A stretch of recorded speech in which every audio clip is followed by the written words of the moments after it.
Mzani wa Haiba FM, Washilizi wa Haiba FM, Waangalizi wa Haiba FM, assalamu alaikum. Jana, Rais Macron hende haka tezwa shere Maure. Nous sommes des gens très polis à Haiba FM. Et vraiment, cela nous a fait de la peine de voir le président Macron ridiculiser la France un peu aussi. Pourquoi? On ne va pas beaucoup s'arrêter sur les raisons d'un président de la République aujourd'hui française qui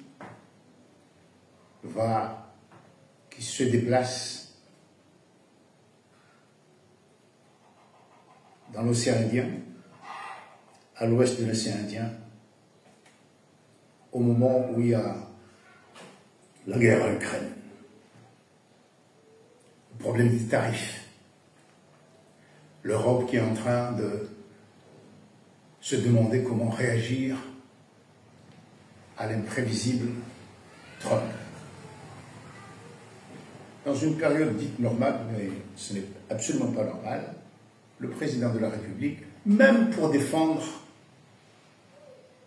leur territoire d'outre-mer, comme on dit, serait à Paris parce que la situation l'exige, les grands bouleversements. Mais voilà, la France aujourd'hui, pour montrer sa puissance, puisque quand on va à Washington, le président Macron n'est pas du tout écouté. En Europe, il y a l'Allemagne puissante, première puissance européenne, qui se cherche. Et la France est contestée par ses alliés, les frères et sœurs européens.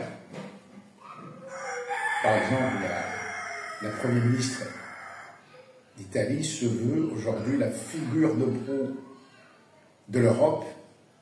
Elle pense que c'est elle qui pourra obtenir des compromis avec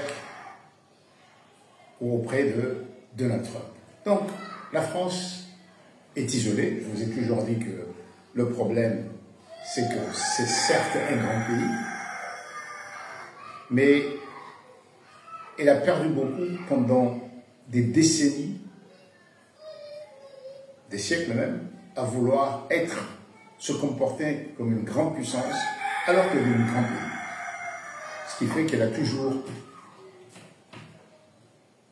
méprisé ceux qui pourraient être les proches, les alliés de sang, comme les pays de l'Europe latine, l'Italie, l'Espagne, le Portugal, ainsi de suite. Elle n'a jamais voulu penser que les pays africains, les anciennes colonies, pourraient s'émanciper, avoir des élites qui se disent « ma foi, il y a un monde plus grand que la seule France ». Et aujourd'hui, elle est très très isolée. Et donc,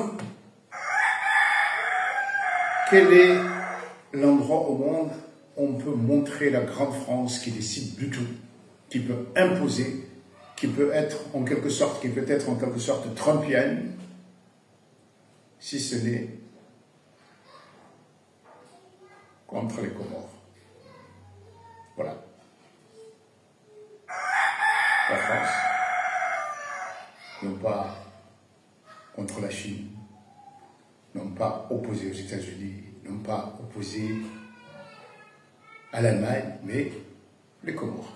Au point que, pour affronter les Comores, on réinvente la géographie, l'archipel de Mayotte. Et voilà, radada, dadada, nous venons. Macron là. Que dit Macron?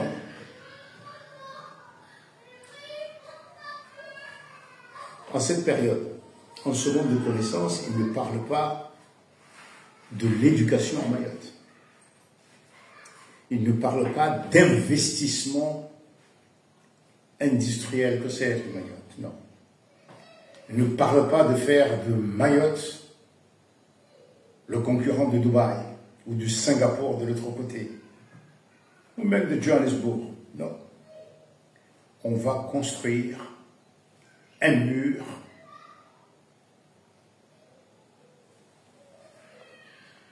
de quoi? Un mur de fer. Et comment il appelle ça en comorien? Ce mur de fer qui va empêcher les Comoriens, les Tanzaniens, les Africains d'entrer dans l'île comorienne de Mayotte, Uhura Washaba. M. Macron traduit, c'est un mur de fer. Subhanallah. Bon, j'ai essayé de réfléchir, mais qu'est-ce qui a pu faire glisser le président français et le rendre aussi ridicule? Montrer ça aux Tanzaniens, tous ceux qui parlent swahili, et même des nations d'arabes, et dit que le président français a traduit Uhura Washaba par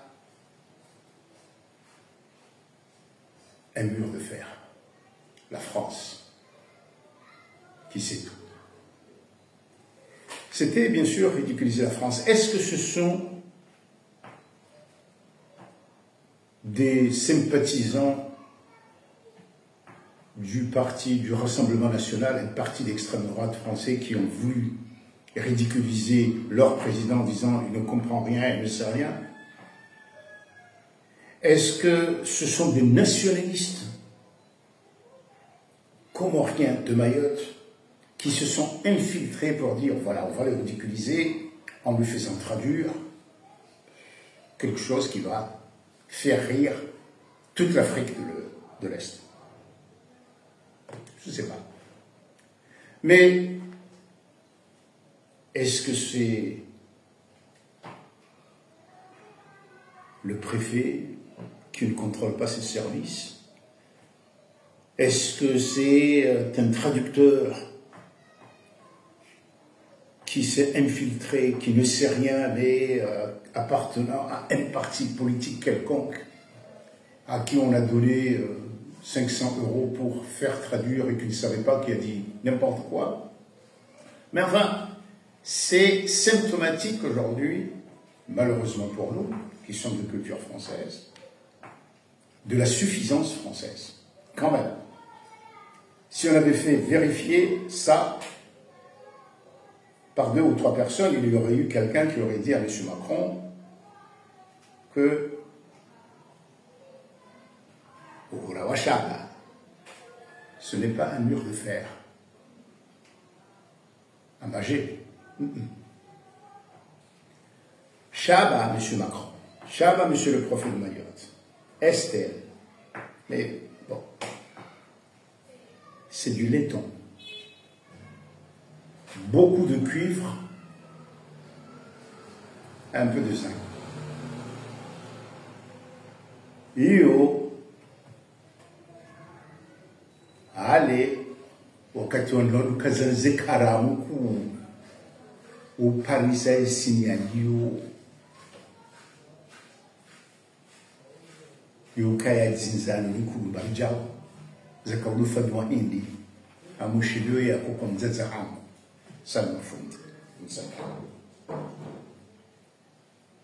Et si du cuivre, ce n'est pas du fer. Donc aujourd'hui, d'ailleurs, quand M. Macron dit un mur en laiton, on comprend bien que ce n'est pas sérieux. Et les phonétiques de Mahorais la France devrait se dire, mais est-ce qu'il n'y a pas, quelque part, une entente souterraine entre les Comoriens des 3 îles des Comores, les Comoriens, ceux qui se revendiquent Comoriens, la majorité de la population comorienne à Mayotte, et Paris, parce que quand même, un mur en laiton, on ne cube. C'est quoi la propriété, la propriété, la propriété du laiton? C'est d'être ductile, c'est-à-dire il peut s'étirer comme ça. Donc ce mur-là, si les Comoriens, les Africains sont très nombreux, ils peuvent le tirer tellement et en faire un tunnel. Le plancher est passé partout. Ah bon. Je répète. En français, de France. Le laiton, la propriété du laiton, c'est d'être ductile. C'est-à-dire qu'il peut se tirer comme ça sans se passer et tout. Ce n'est pas aussi rigide que le fer basse. D'ailleurs, dire qu'on va mettre un mur de fer dans la mer, c'est tout à fait idiot, puisque ça va rouiller 2 jours après. Avec quelques marteaux, ceux qui veulent aller vivre dans l'île comorienne de Mayotte peuvent aller quelques marteaux, des cailloux, puis frapper sur le mur rouillé et puis faire des petits trous et y entrer. Quand c'est avec du laiton,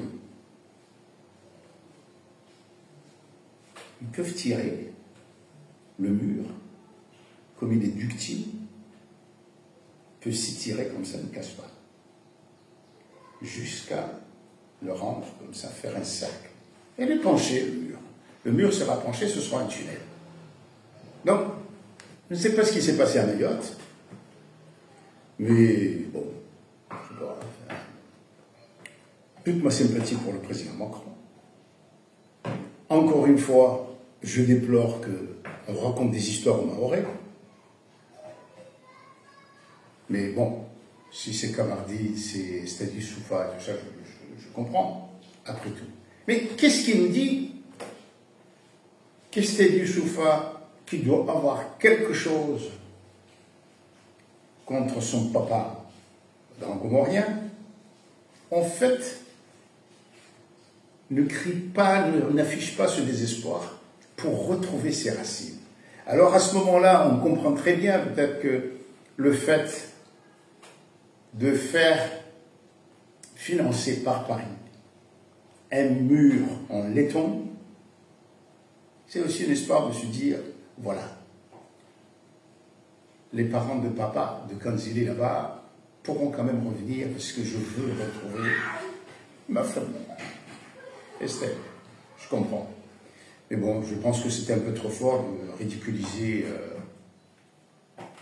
M. Macron. On lui fait sentir n'importe quoi. Nous, Comoriens, on n'aime pas ridiculiser les présidents. Et à Haïba, on respecte toujours les présidents, même quand on les critique. Même Trump, on le respecte. Alors, très bien, alors, bonne chance avec le mur de Chaba. Nous allons préparer nos nageurs de toute l'Afrique de l'Est.